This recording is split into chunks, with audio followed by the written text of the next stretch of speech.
Shalom teman-teman yang dikasihi dan diberkati oleh Tuhan kita Yesus Kristus. Kita bersyukur untuk kesempatan hari ini boleh bersama-sama akan membaca dan merenungkan akan kebenaran firman Tuhan. Sebelum kita merenungkan akan kebenaran firman Tuhan, terlebih dahulu saya ajak kita satu di dalam doa. Mari kita berdoa. Bapa di surga, Bapa yang kami sembah di dalam nama Tuhan Yesus, kami bersyukur kepadamu oleh karena kasih dan anugerah-Mu yang terus nyata di dalam kehidupan kami sampai hari ini. Kami mengakui kalau kami boleh ada sampai hari ini, semuanya karena kasih karunia Tuhan, semuanya karena kebaikan Tuhan, semuanya karena pertolongan dan rahmat Tuhan bagi setiap kami.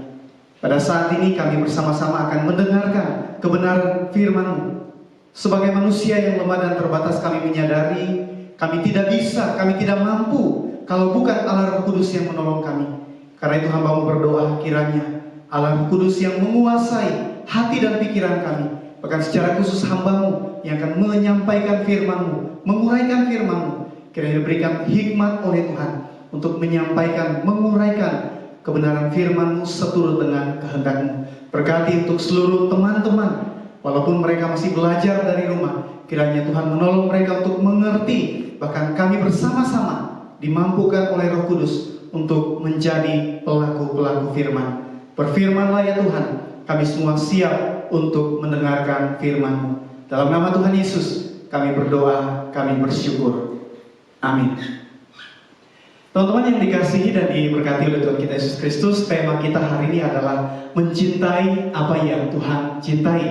Dengan satu nats bagian firman Tuhan di dalam 1 Samuel pasal 15 ayat 22 sampai 23. Saya akan bacakan bagi kita 1 Samuel pasal 15 ayat 22 sampai 23. Firman Tuhan berbunyi demikian.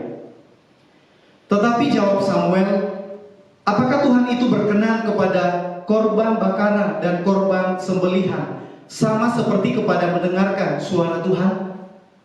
Sesungguhnya mendengarkan lebih baik daripada korban sembelihan, memperhatikan lebih baik daripada lemak domba-domba jantan. Ayat 23, sebab pendurhakaan adalah sama seperti dosa bertenung, dan kedekilan adalah sama seperti menyembah berhala dan terafim. Karena engkau telah menolak firman Tuhan, maka Ia telah menolak engkau sebagai Raja. Teman-teman yang dikasihi dan diberkati oleh Tuhan Yesus Kristus, saya akan memulai dengan sebuah pertanyaan dan saya minta teman-teman untuk menebak atau menjawab walaupun teman-teman berada dari rumah.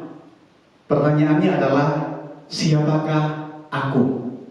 Aku adalah teman tetapmu. Aku adalah penolongmu yang terbesar. Aku akan menolongmu maju atau menyeretmu menuju kegagalan. Aku sepenuhnya tunduk kepada perintahmu. Sebagian hal yang kulakukan mungkin sebaiknya kamu serahkan saja padaku, maka aku akan dapat melakukannya dengan cepat dan tepat. Aku mudah diatur. Kamu tinggal tegas terhadapku. Tunjukkan kepadaku bagaimana persisnya kamu ingin sesuatu itu dilaksanakan. Dan setelah beberapa kali belajar, aku akan melakukannya dengan otomatis. Aku adalah hamba dari semua insan besar, dan sayangnya juga hamba dari semua pecundang. Mereka yang besar telah kujadikan besar, mereka yang gagal telah kujadikan pecundang. Aku bukan mesin. Walaupun aku bekerja dengan ketepatan seperti mesin ditambah intelijensia manusia. Kamu bisa menjalankan aku demi keuntungan atau demi kehancuran. Tak ada bedanya bagiku. Ambillah aku, latihlah aku, tegaslah terhadapku, maka aku akan meletakkan dunia di kakimu. Kendorlah terhadapku, maka aku akan menghancurkan. Siapakah aku? Kira-kira ada teman-teman yang menjawab walaupun berada dari rumah? Siapakah aku? Aku adalah kebiasaan. Saya kutip dari buku Sim Covey, 7 kebiasaan remaja yang sangat efektif. Teman-teman yang dikasihi dan diberkati oleh Tuhan kita Yesus Kristus, tujuan pemberitaan firman Tuhan pada hari ini adalah agar kita sebagai siswa dan siswi, sebagai pelajar, menyadari bahwa hal-hal yang seharusnya kita cintai di dalam semua kebiasaan hidup. Saya ulang sekali lagi. Menyadari bahwa hal-hal yang seharusnya kita cintai dalam semua kebiasaan hidup adalah hal-hal yang juga dicintai oleh Tuhan. Teman-teman yang dikasihi Tuhan, kita harus membangun kebiasaan yang positif, kebiasaan yang baik. Apa yang Tuhan cintai itu juga yang kita cintai, bukan sebaliknya. Karena itu lewat firman Tuhan atau teks firman Tuhan yang saya sudah bacakan tadi di dalam 1 Samuel pasal 15, 22 sampai 23. Pertanyaan yang saya ajukan adalah, bagaimana mengetahui kalau kita mencintai apa yang Tuhan cintai? Bagaimana mengetahui kalau kita mencintai yang juga dicintai oleh Tuhan? Ada beberapa hal yang kita akan pelajari pada saat ini. Yang pertama, ketika kita taat secara penuh akan perintah Tuhan. Teman-teman yang dikasihi Tuhan, konteks daripada 1 Samuel pasal 15 secara khusus di dalam ayatnya yang ketiga, di situ Tuhan memakai Samuel untuk menyampaikan firman Tuhan kepada Saul yang pada waktu itu diangkat menjadi raja atas orang Israel untuk pergi. Pergi apa?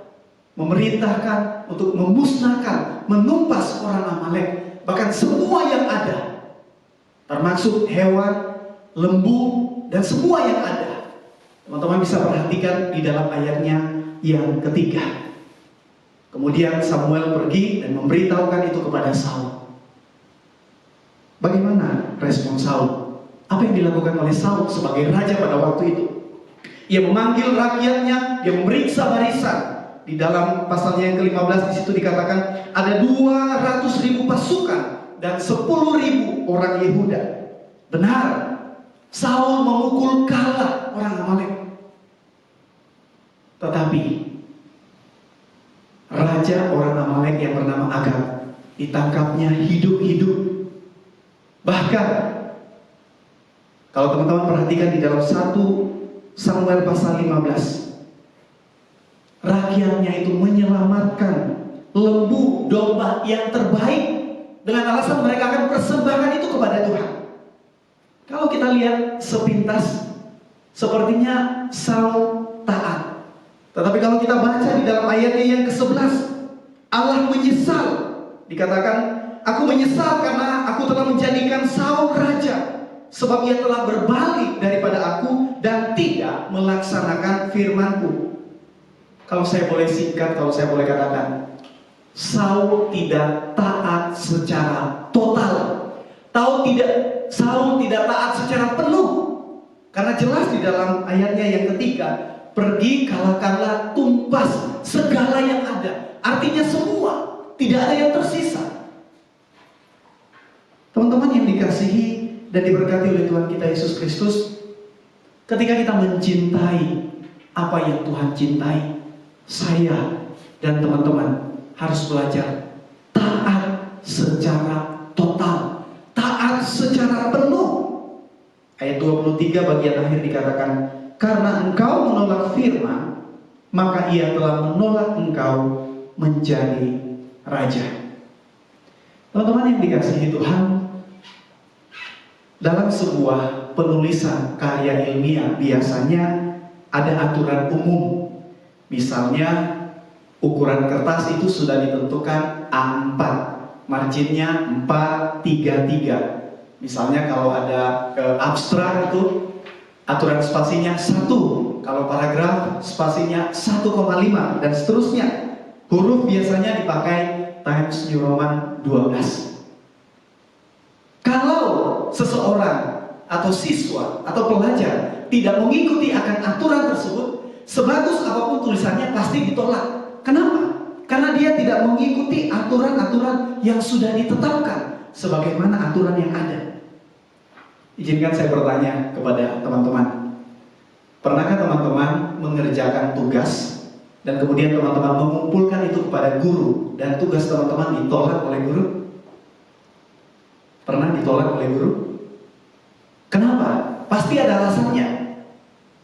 Karena mungkin teman-teman terlambat untuk mengumpulkan tugas karena sudah ada batas waktu yang ditentukan.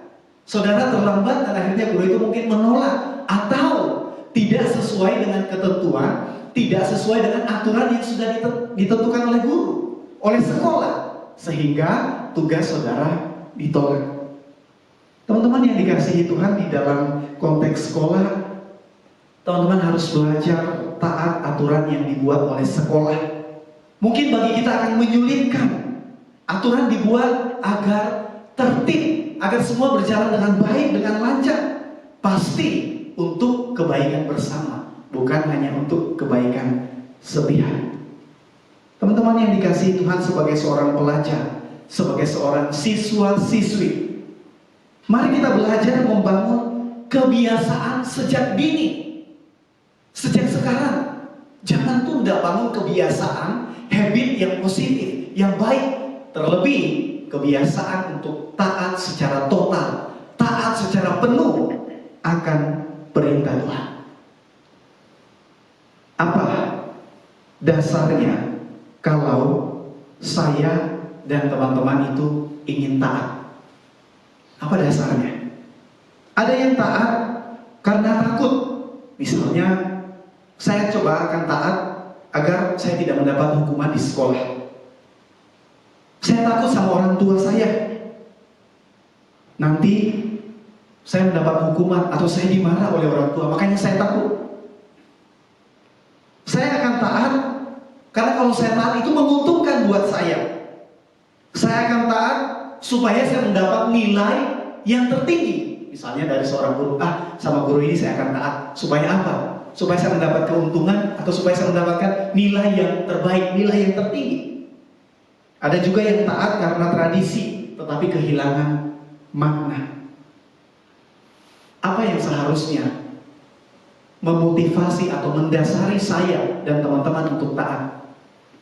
Dasarnya adalah kasih kita kepada Tuhan. Saya ulang sekali lagi, dasar kita taat adalah kasih kita kepada Tuhan. Firman Tuhan di dalam Injil Yohanes 14 ayat 15 berkata, "Jikalau kamu mengasihi aku," kata Tuhan Yesus, "kamu akan menuruti segala perintahku." Kalau kita mengasihi Tuhan, kita akan taat, kita akan ikuti seluruh perintah Tuhan. Apakah saya dan teman-teman mengasihi Tuhan? Kalau saya dan teman-teman mengasihi Tuhan, kita akan taat secara total, taat secara penuh apa yang menjadi perintah Tuhan. Teman-teman, ketaatan yang didasarkan kasih tidak akan membuat kita menghitung untung rugi apa yang saya dapatkan, tetapi apa yang saya bisa berikan untuk Tuhan. Karena kita tidak akan pernah bisa membalas akan segala kasih dan kebaikan Tuhan. Ketaatan yang didasarkan pada kasih Allah akan terus dilakukan walaupun tidak ada yang mengawasi, walaupun tidak ada yang melihat. Kita akan tetap taat mengikuti ujian, mengerjakan soal-soal, walaupun tidak ada guru yang melihat, tidak ada guru yang mengawasi. Itu adalah bukti ketaatan kita. Kita menjaga integritas kita di hadapan Tuhan. Teman-teman yang dikasihi Tuhan, mungkin sebagai seorang siswa-siswi, sebagai seorang pelajar, kita berkata, sangat susah, sangat sulit untuk taat secara penuh, karena ada begitu banyak godaan, ada begitu banyak tantangan. Mari kita memandang, mari kita melihat kepada satu pribadi, satu contoh teladan yang sempurna, yaitu Tuhan kita Yesus Kristus. Di dalam Efesus pasal 2 ayat 8 firman Tuhan berkata, "Dan dalam keadaan sebagai manusia, ia telah merendahkan dirinya dan taat sampai mati." Teman-teman perhatikan, taat sampai mati. Bahkan sampai mati di kayu salib. Mari kita belajar taat secara penuh, taat secara total. Kita selalu memandang kepada Kristus, kepada Tuhan yang satu-satunya contoh dan teladan bagi kita. Bagaimana kita mengetahui kalau kita mencintai yang juga dicintai oleh Tuhan?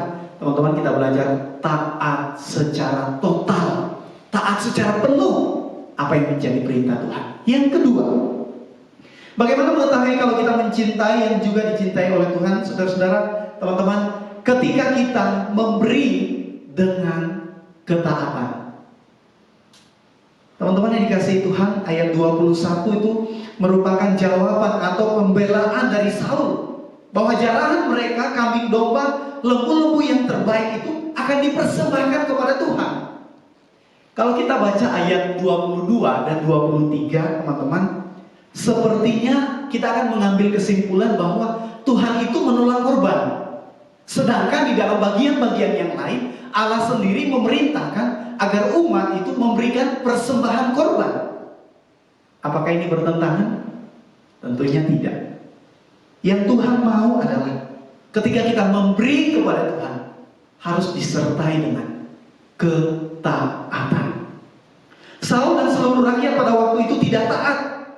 Apa yang mereka akan persembahkan kepada Tuhan, itu seharusnya dimusnahkan. Itu yang Tuhan suruh musnahkan. Tetapi mereka jarang, mereka ambil.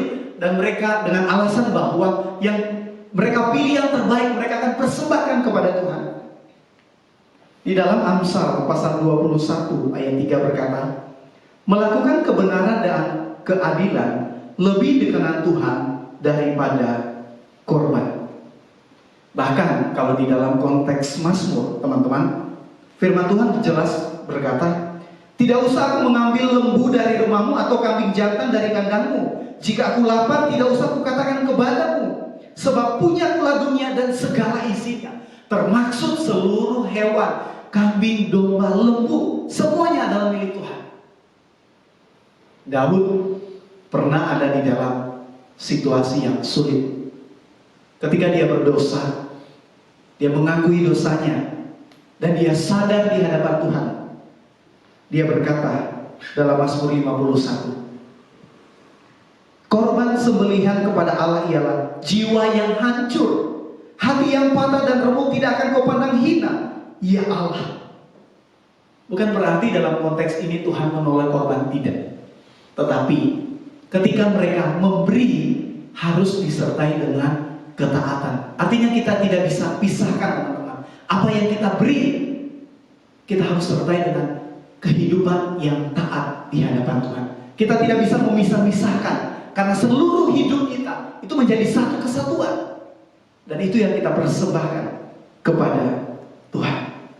Di dalam konteks perjanjian lama atau secara khusus bacaan kita, saya ulang sekali lagi, bukannya Tuhan itu menolak persembahan, tetapi karena Saul tidak taat, bahkan rakyat juga tidak taat pada waktu itu.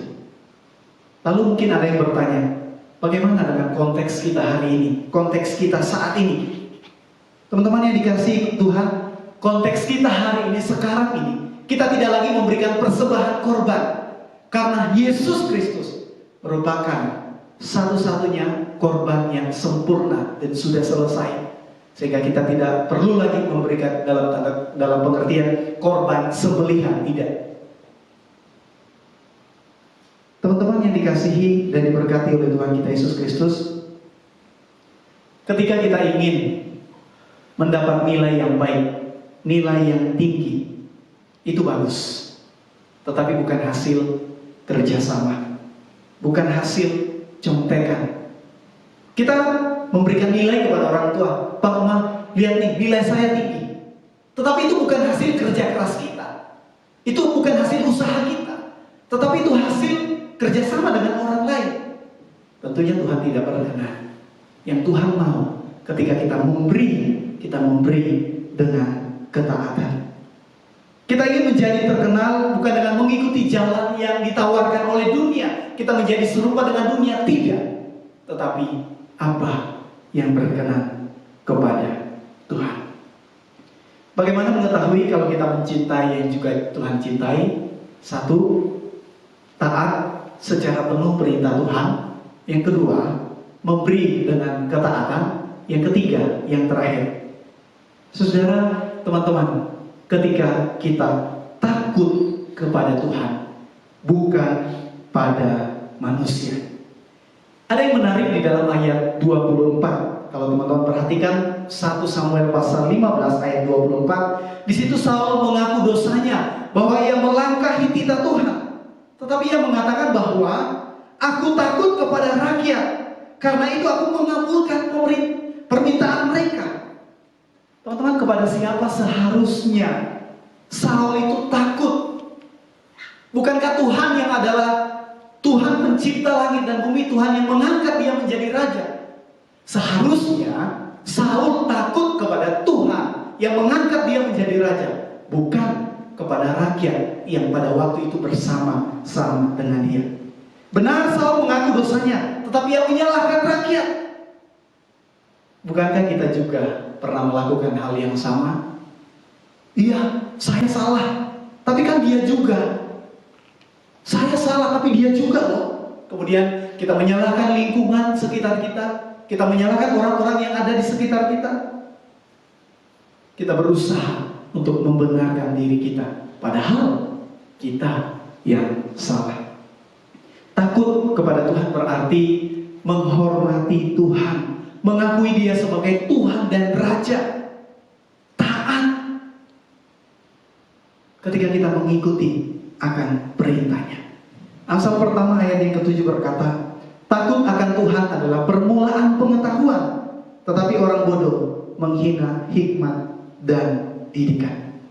Teman-teman yang dikasihi Tuhan, salah satu bukti kalau kita mencintai apa yang Tuhan cintai adalah kita takut kepada Tuhan, bukan takut kepada manusia.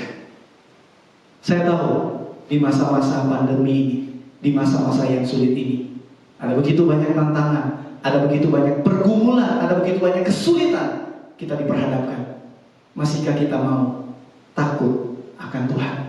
Hari ini kita belajar 3 hal. Pertama, bagaimana kita mengetahui kalau kita mencintai yang Tuhan cintai. Teman-teman, mari bangun kebiasaan untuk taat secara penuh akan perintah Tuhan. Mari bangun kebiasaan ketika memberi dengan ketaatan. Dan yang ketiga, yang terakhir, mari bangun kebiasaan sejak ini takut dan hormat kepada Tuhan. Tuhan Yesus memberkati kita semua. Amin. Mari kita berdoa. Bapa di dalam surga, kami bersyukur oleh karena Engkau begitu baik di dalam kehidupan kami. Pada saat ini Engkau mengingatkan kepada kami bagaimana kami harus mencintai apa yang Engkau cintai. Tolong kami Tuhan, untuk di dalam hidup kami selalu taat penuh akan perintah-Mu. Ketika kami memberi dengan ketaatan.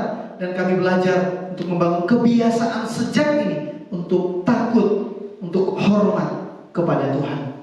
Terima kasih Tuhan. Mampukan kami untuk menjadi pelaku-pelaku firman. Hamba berdoa untuk seluruh teman-teman di dalam proses belajar mengajar, walaupun masih dari rumah. Tuhan berkati mereka, berikan kekuatan, berikan sukacita, berikan penghiburan, berikan semangat, biarlah mereka melakukannya dengan takut akan Tuhan. Terima kasih Bapa, terpujilah nama-Mu.